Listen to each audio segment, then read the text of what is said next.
Our Russia editor Steve Rosenberg travelled to the Belarusian capital Minsk and was one of only a handful of journalists allowed to speak with Mr. Lukashenko. And Steve joins us live now. Steve, over to you.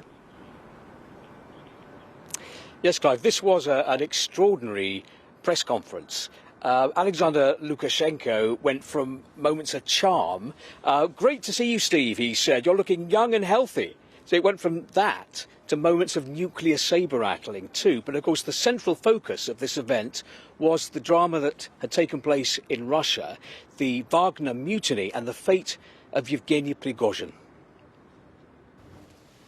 There are still so many questions about the Russian rebellion.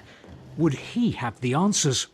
The leader of Belarus, Alexander Lukashenko, had brokered the agreement that ended the mutiny. So we're told. Under a deal with the Kremlin, Wagner mercenary chief Yevgeny Prigozhin was supposed to move here, to Belarus, with some of his fighters.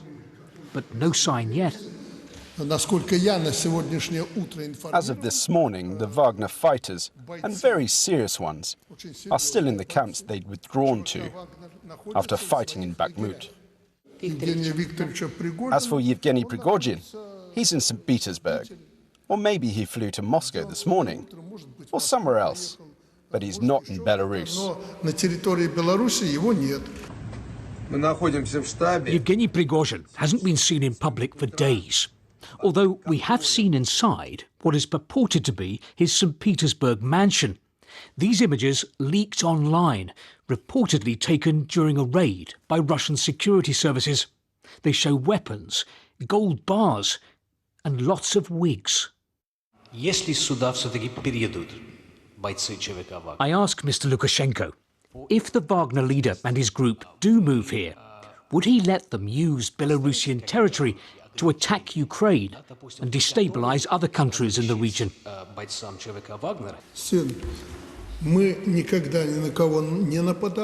Steve, we've never attacked anyone, and we're not intending to. And no one will use our territory to attack anyone. But if there's an act of aggression against us, we will respond. And if Wagner are here, then they, just like the Belarusian army, will defend our interests. Ever since the Wagner mutiny, the main question we've been asking is, what on earth is going on? And nearly 2 weeks on, we still don't know. The deal that had been announced was pretty clear. Yevgeny Prigozhin goes to Belarus, and Wagner fighters who want to join him also go to Belarus. But we see no sign of that. From mutiny to missiles and the Russian nuclear warheads, the Kremlin says it's moving to Belarus. Would Mr. Lukashenko have a say in whether to launch them? I remind him, recently you said, God forbid I should have to take the decision to use nuclear weapons. Joe Biden could say the same, and Prime Minister Sunak. But these aren't your weapons, they're Russian ones. It's not your decision to take. In Ukraine, a whole army is fighting with foreign weapons, with NATO weapons, because they've run out of their own. So why can't I fight with someone else's? But these are nuclear. We're not talking pistols. Yes, nuclear. They're weapons too. And make sure you mention we're talking about tactical nuclear weapons here. The logic of a leader who, with an iron fist and the Kremlin's backing, has held power for nearly 30 years. Steve Rosenberg, BBC News, Minsk. So what of the thousands of mercenaries from the Wagner group who've been fighting in Ukraine? Who's commanding them now? Well, our security correspondent Gordon Carrera joins me now from Kiev. Gordon, what's the view there on the fate of Prigozhin and indeed the fate of the fighters who are under his command?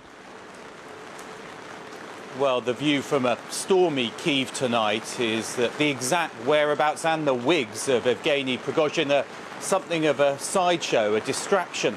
That's not to say there's not concern about his Wagner mercenary force. That force was very effective in helping the Russians take the town of Bakhmut after a long, hard-fought battle. They then retreated and handed it over to regular Russian forces. But where those Wagner forces are now, how many of them are in Ukraine, how many are over the border in Russia, how many have gone to Belarus, That's not clear, nor is it clear what will happen to them next. That, like so much of this tale, remains murky. The focus here in Kyiv is on the war. There was a significant missile strike way out in the west at Lviv last night, which killed now 6 people, we understand, a long way from the front lines.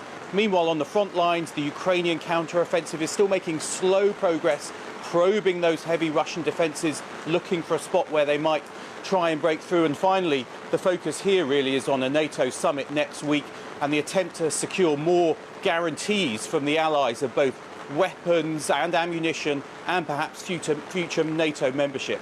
That's the focus here tonight.